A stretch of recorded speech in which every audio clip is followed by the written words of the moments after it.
So in yesterday's video we discussed about resistivity and resistance.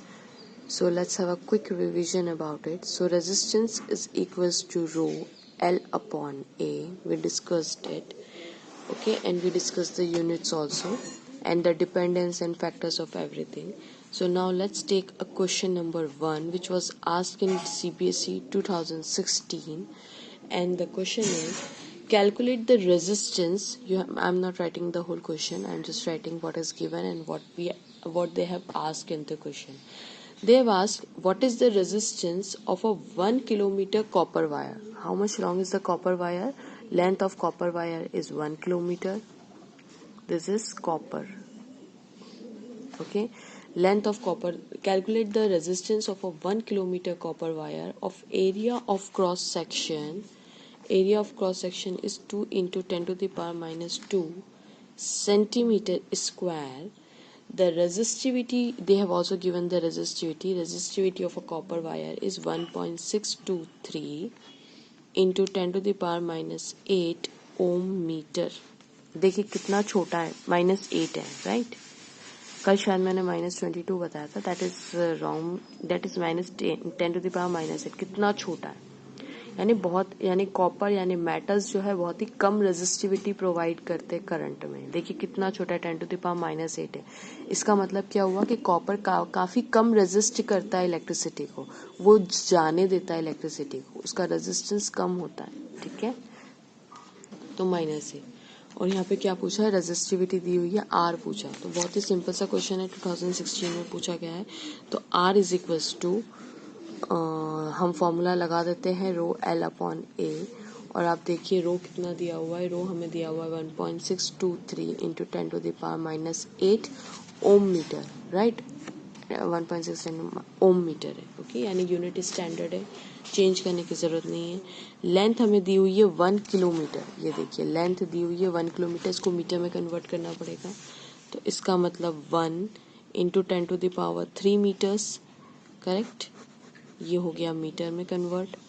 और area of cross section दिया हुआ है 2 into 10 to the power minus 2 centimetre square. 2 into 10 to the power minus 2 centimetre square. इसको हमें convert करना पड़ेगा metre में. तो मीटर में कन्वर्ट करेंगे तो we have to multiply it by 10 to the power minus 4. Okay, 1 metre equals to, मतलब 1 metre equals to 100 centimetre. It means 1 centimetre is equals to 10 to the power minus 2 metre. इसको इधर लेके चले जाइए तो आपके पास सेंटीमीटर स्क्वायर चाहिए, तो इसका स्क्वायर करेंगे तो इसका भी स्क्वायर करना पड़ेगा. तो 10 to the power minus 4 metre square. ठीक है, तो ऐसे यहाँ पे हमने इसीलिए 1 centimetre square equals to this centimetre square से मल्टीप्लाई कर दिया. ओके, अब तो क्वेश्चन बहुत ही इजी हो गया. Now you just have to calculate it. Okay, ये काट दीजिए यहाँ से यहाँ, दैट इज 2 8 ज़ा, यहाँ पे काटेंगे तो 0.28 ज़ा 16 और 2 1 ज़ा 2, 2 1 ज़ा 2, 2 5 ज़ा 10. ओके, 2 1 ज़ा 2 and 2 1 ज़ा 2 and yes 2 5 ज़ा 10. ओके, और अब इन सबको कैलकुलेट कर लीजिए. That is 10 to the power minus 8 और ये +3 है ना, 10 टू द पावर +3. और ये कितना है, -2. ऊपर जाके कितना हो जाएगा, +2. ये कितना है, -4. ऊपर जाके कितना हो जाएगा, +4. That is 0.8115 into 10 to the power 3 2 5 5 4 9, that is +1 है ना, +1 बचेगा. तो इसको हम कैलकुलेट करें तो 8.115. What is this resistance? The unit is ohm. So this is your question that was asked in CBSE 2016. Now 2020 question of CBSE that was asked in 2020. Question number 2. Okay, question पूछा हुआ है एक cylindrical. This is a that was optional question, यानी objective type question है. Question है अ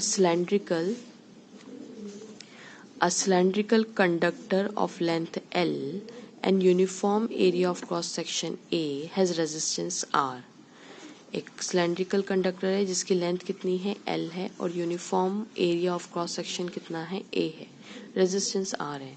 the area of cross section of another conductor of same material, इसका मतलब resistivity same हो गई, okay, and same resistance but length is 2L, length is 2L, okay. तो what is the area of cross section, area of cross section पूछा है, the area of cross section of another conductor of same material same resistance but of length 2L। तो बताइए length से resistance, area हमें पूछा हुआ है, the area of cross section of another resistance, okay. तो पहले तो मैं आपको बता देती हूँ, सिलेंड्रिकल कंडक्टर, ये देखिए एक सिलेंड्रिकल, हमारे इस वायर हमेशा सिलेंड्रिकल फॉर्म में होते हैं ना, this is our cylindrical conductor, और वायर ऑफ इसकी रेजिस्टिविटी मान लेते हैं रो है, और कहा गया है कि इसकी लेंथ कितनी है L है, तो लेट्स से इसकी लेंथ कितनी है L। Uniform cross section area, ये देखिए इसका क्रॉस सेक्शन एरिया कितना हो जाएगा, A हो जाएगा, ठीक है, और रेजिस्टेंस इसके पास कितना है, R है। The area of cross section of another conductor of same material same resistance but length कितना दे दिया, अब उन्होंने 2L कर दिया। अब उन्होंने बोला है कि यार अब लेंथ हमने कर दिया है 2L, ये देखिए अब लेंथ कितना हो गया है 2L, ओके। रेजिस्टेंस सेम है, क्योंकि मटेरियल सेम है तो जाहिर सी बात है रेजिस्टिविटी इज ऑल्सो सेम। अब लेकिन देखिए अब ये इतना वायर है, अगर आप इसकी लंबाई बढ़ाएंगे तो जाहिर सी बात है इसके एरिया में कुछ तो फर्क आएगा, ठीक है। तो अब हमें इसका वही पूछा है कि इसकी कितनी एरिया में कितना फर्क आ जाएगा उसका, ठीक है। आप लंबाई बढ़ाएंगे तो एरिया में क्या फर्क पड़ेगा, ओके। लेंथ को आपको बढ़ाना है तो बताइए एरिया कितना बढ़ जाएगा, कितना ज्यादा एरिया होगा या कम एरिया होगा, ओके। तो ये क्वेश्चन हमसे पूछा हुआ है, ठीक है। तो पहले हम ये अपने फर्स्ट फिगर का सॉल्व कर लेते हैं। फर्स्ट फिगर का हमारा रेजिस्टेंस है रो L by A, correct, first figure का यही है हमारे पास। और हमारे पास सेकंड फिगर का कितना हो जाएगा, सेकंड फिगर का हो जाएगा R, resistance is same, okay. और रो भी सेम है, L कितना हो गया 2L हो गया, और एरिया कितना हो जाएगा A डैश हो जाएगा, है ना, एरिया पूछा हुआ है, एरिया A डैश हो जाएगा, ओके फाइन। अब मैं क्या इस R की जगह ये सब्स्टिट्यूट कर सकती हूँ, रो 2L बाई, ये देखिए ये भी R है और ये भी R है, इसका मतलब LHS RHS को बराबर करना है, तो इन दोनों को हम इक्वेट कर देते हैं। चलिए इक्वेट करते हैं, तो इक्वेट करेंगे तो हमारे पास क्या आंसर आएगा, दैट इज हमें R की जगह रखना है rho 2L A dash, rho 2L A dash is equals to rho L over A, ठीक है। इन दोनों को मैंने इक्वेट कर दिया, ये गया ये गया ये गया ये गया, इसका मतलब अगर यहाँ पे आ जाएगा 2A, यहाँ पे आ जाएगा A डैश, इसका मतलब एरिया कैसा हो जाएगा, डबल हो जाएगा एरिया अगर आप लेंथ को डबल करते हैं। और ऐसा होना भी चाहिए स्टूडेंट्स, क्यों होना चाहिए, क्योंकि दोनों फिगर में आप देखिए कि रेजिस्टेंस सेम है, रेजिस्टेंस सेम है दोनों का, इन्होंने बोल के। अब आप सोचेंगे कि मैम तार अगर लंबा करेंगे तो एरिया पे कैसे फर्क पड़ रहा है, ये हो रहा है, देखिए ऐसा इसलिए हो रहा है यहाँ पे क्योंकि सही बात है कि तार को खाली डबल, ये जितना लेंथ है इसका और ऐसे खींच के लंबा कर दोगे तो एरिया में क्या फर्क पड़ रहा है उससे, तो एरिया में स्टूडेंट्स ऐसे फर्क पड़ रहा है कि देखिए अगर आपको रेजिस्टिविटी तो सेम ही रहेगी, लेकिन आपको रेजिस्टेंस दोनों के बराबर दिए हुए हैं। अगर रेजिस्टेंस को बराबर होना है, और कल मैंने फॉर्मूला आपको बताया था कि resistance is directly proportional to length upon area, तो अगर रेजिस्टेंस बराबर है तो इसका मतलब है कि जो लेंथ है अगर उसको डबल करोगे तो एरिया भी डबल करना पड़ेगा, तभी तो रेजिस्टेंस बराबर रहेगा, ठीक है, okay fine. Next question, next question is the maximum resistance which can be made using 4 resistor each of half ohm। Question number 3 हमसे पूछा हुआ है, ये भी CBSE 2020 का क्वेश्चन है, CBSE में क्वेश्चन पूछा हुआ है द मैक्सिमम रेजिस्टेंस, मैं पूरा क्वेश्चन नहीं लिख रही हूँ बट जो क्वेश्चन में है वो लिख रही हूँ, मैक्सिमम रेजिस्टेंस कितना होगा, maximum resistance which can be made using 4 resistor, maximum resistance और 4 रजिस्टर आपको दिए हुए which can be made using 4 resistor of कितने ohm, of half ohm, of half ohm is maximum resistor of 4, maximum resistance कितना होगा, हमने 4 register half ओम के लिए, उसका मैक्सिमम रेजिस्टेंस कितना होगा। तो आप जानते हैं कि मैक्सिमम रेजिस्टेंस कब होता है, जब रेजिस्टेंस हमेशा सीरीज में हो, क्योंकि पैरेलल करेंगे तो 1/R1 प्लस 1/R2 होगा। तो ये अगर R नीचे गया डिनोमिनेटर में तो वैल्यू छोटी हो जाएगी, है ना, डिनोमिनेटर बड़ा हो जाएगा, वैल्यू छोटी हो जाएगी, तो पैरेलल में नहीं हो सकता। उन्होंने हमसे मैक्सिमम रेजिस्टेंस मांगा है, हमें 4 रेजिस्टेंस दे के रखे और हर कोई हाफ ओम के दे के रखे, और हमें उससे मैक्सिमम रेजिस्टेंस अगर बनाना है तो एक ही तरीका है, सारा सबको जोड़ दो, तो R1 plus R2 plus R3 plus R4, और सबके सब कितने कितने, half plus half plus half plus half. इसका मतलब क्या मैं कर सकती हूँ, 4 इंटू हाफ, इसका मतलब 2 ohms is the answer. Okay, अब नेक्स्ट क्वेश्चन पूछा हुआ है, वो भी 2020 का ही क्वेश्चन है, question number 4, again 2020 question. Question है when a 4 volt battery is connected across a known resistance, there is a current of 100 milliampere in the circuit, the value of the resistance of the resistor is। चलिए पहले तो diagram बना के मैं आपको समझा देती हूँ। ओके, ये हमारा वोल्टेज, ये हमारा सेल लगा हुआ है, कितने ओम का उन्होंने सेल दिया, ये दिया है 4 वोल्ट बैटरी है, सॉरी ये बैटरी है, हाँ ये बैटरी है, ये बीच में कुछ नहीं, ये बैटरी है, ये प्लस ये माइनस बैटरी का, ये 4 वोल्ट। ओके, 4 वोल्ट की बैटरी दी है, is connected across an unknown resistance, ये हमें रेजिस्टेंस नहीं पता है, ये अननोन रेजिस्टेंस, तो लेट्स से ये आर है हमारे पास। Okay, unknown resistance and a current of 100 milli ampere, कितना करंट यहाँ से जा रहा है, 100 मिली एम्पियर करंट जा रहा है इन द सर्किट। अब उन्होंने रेजिस्टर की वैल्यू पूछी हुई है, बहुत ही सिंपल है, V is equals to I R, formula लगा दें यहाँ पे, so V is equals to I into R. V हमारे पास कितना है 4, I हमारे पास कितना दिया हुआ है 100 मिली एम्पियर, सो मिली का मतलब होता है 10⁻³ एम्पियर, है ना, 100 मिली एम्पियर है ना, तो इसको आप कन्वर्ट करेंगे 100 मिली एम्पियर, तो मिली का मतलब होता है 100 into 10⁻³ 100 into 10⁻³ ampere into R, R हमें निकालना है। Okay, so 4 divided by 100 into 10⁻³ is equals to हमारे पास आ जाएगा, देखिए ये -3 है, ये +2 है, तो कितना बचेगा, -1 बचेगा। ओके, ये ऊपर चला जाएगा, तो 4 into 10 is equals to R, that is 40 ohm का रजिस्टर हमारे पास आ गया। कितना ओम है, 40 ओम है, रजिस्टर की वैल्यू ज़्यादा है और करंट की वैल्यू कम है। इसीलिए करंट सिर्फ मिली एम्पियर जा रहा है, क्योंकि रजिस्टर 40 ओम का लगा हुआ है। ओके, ये भी क्वेश्चन 2020 में पूछा हुआ है, this is my question number 4, right, नहीं 5th, क्वेश्चन नंबर 5th है ये हमारा, और क्वेश्चन पूछा हुआ है, मैं डायरेक्ट पहले क्वेश्चन लिख देती हूँ, unit of electric power, unit of electric power क्या होगी, ऑप्शन दिए हुए हैं, वोल्ट, एम्पियर, या फिर बी दिया हुआ है किलोवाट आवर,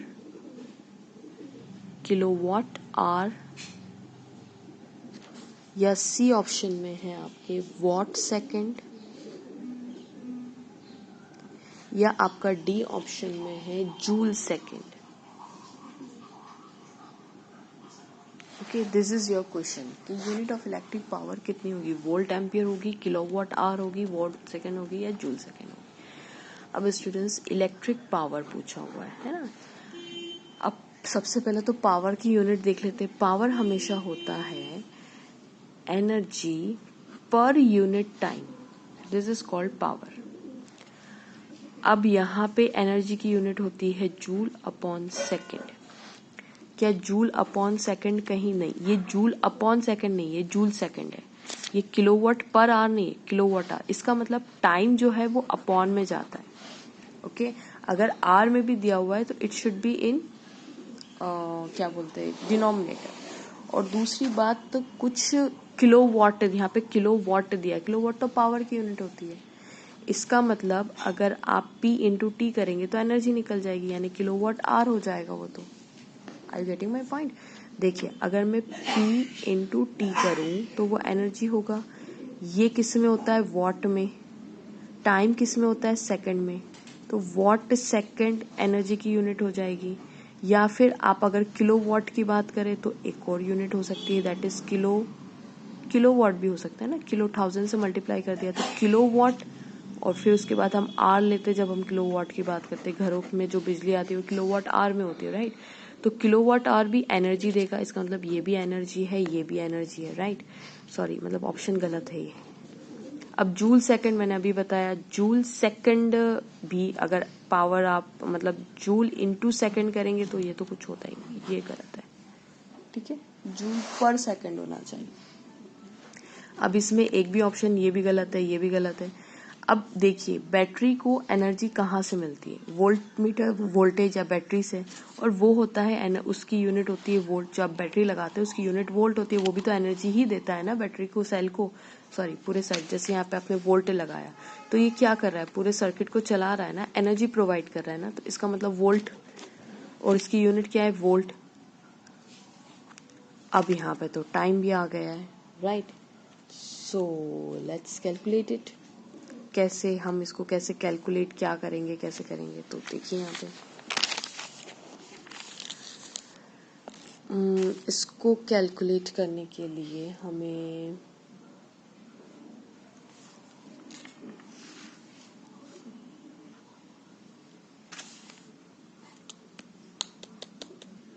V, अगर आपको याद हो तो हमारे पास पावर का एक और फॉर्मूला होता है, दैट इज V इंटू आई करके फॉर्मूला होता है हमारे पास पावर का, if you remember.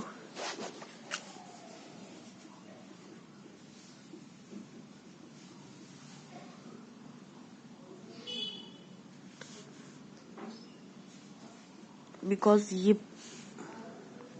Work done per unit charge is nothing but your voltage, okay। और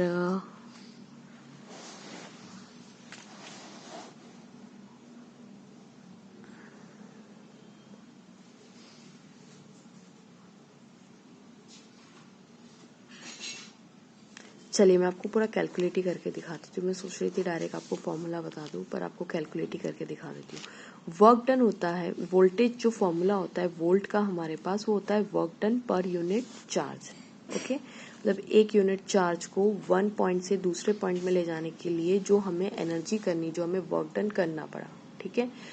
अब आप देखिए work done per unit charge तो हमारा हो गया voltage.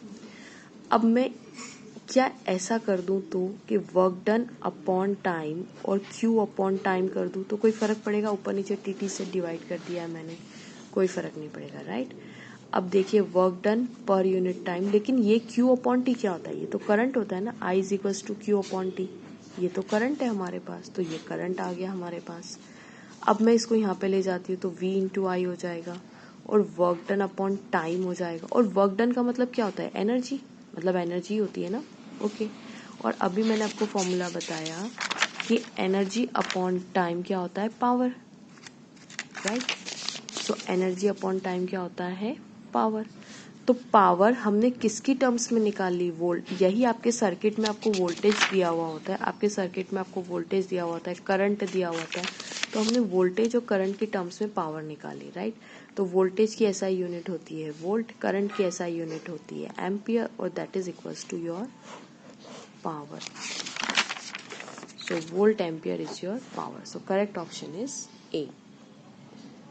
Okay. Now students, for more questions, there's only 5 questions I have solved. So don't forget to subscribe, share and like my channel.